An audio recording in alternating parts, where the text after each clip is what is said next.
प्रतापनगर एक बहुत ही संपन्न राज्य था। वहां के राजा बहुत ही प्रतापी थे और प्रजा का पूरा ख्याल रखते थे। राजा ने पूरे जीवन प्रजा की मन से सेवा की थी, लेकिन अब वह बूढ़े हो चले थे तो मन में बड़ी दुविधा थी कि उनके बाद राज्य को कौन चलाएगा। राजा साहब के 3 बेटे थे। अब तीनों ने एक ही गुरु और एक ही विद्यालय से शिक्षा ली थी, लेकिन राजा ये निर्णय नहीं कर पा रहे थे कि कौन राज्य के लिए सबसे अच्छा उत्तराधिकारी है। अब राजा ने तीनों बेटों की परीक्षा लेने की सोची। एक दिन राजा ने सुबह सुबह सभी पुत्रों को बुलाया और उन सबको एक एक बोरी गेहूं देते हुए कहा कि मैं और तुम्हारी माता तीर्थ यात्रा पर जा रहे हैं।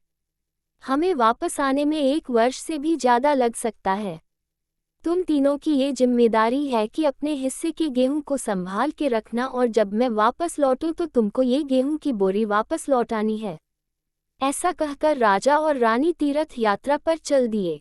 सबसे बड़े बेटे से सोचा, ये गेहूं की बोरी पिताजी को वापस लौटानी है तो इसे मैं तिजोरी में बंद कर देता हूँ।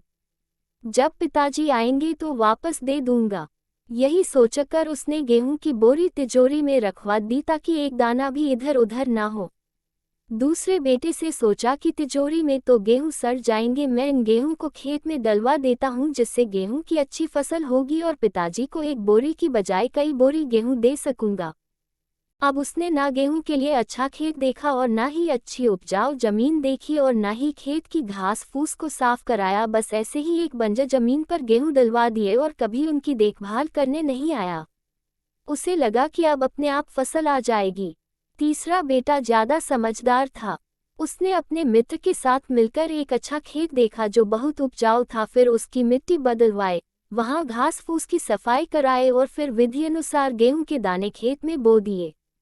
पूरी लगन और मेहनत से खेत की हिफाजत की, समय पर खाद पानी सब कुछ दिया। साल भर बाद पहली फसल आई, उसने फिर से उसे बोया, फिर और अन्न उपजा। खेत खलिहान लहलहाने लगा। राजा यही कोई 3 वर्ष बाद वापस आया।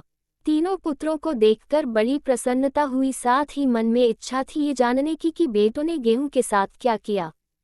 पहले पुत्र ने जैसे ही तिजोरी खोल के दिखाई, अंदर से बहुत बुरी बदबू आ रही थी, सब कुछ सड़कर राख हो चुका था।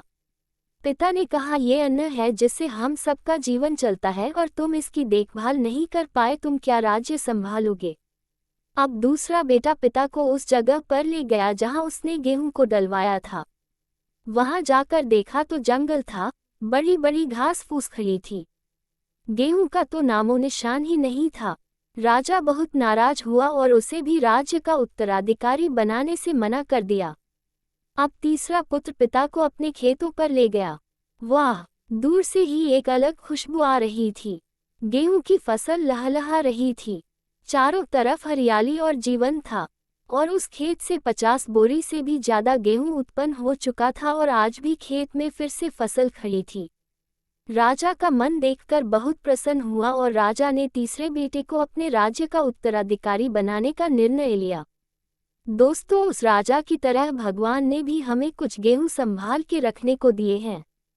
वो गेहूं है हमारा जीवन, जिसे हम बेकार के कामों में नष्ट कर देते हैं।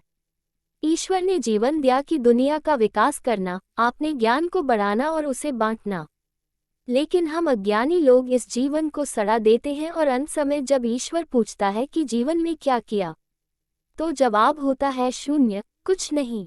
अपने मन की जमीन को साफ करिए, उसमें जो घास फूस है वो हटाइए, मन में जो ईर्ष्या गुस्सा और व्यसनों को हटाइए और अच्छाई के बीच बोइए, फिर ईश्वर आपसे बेहद खुश होंगे।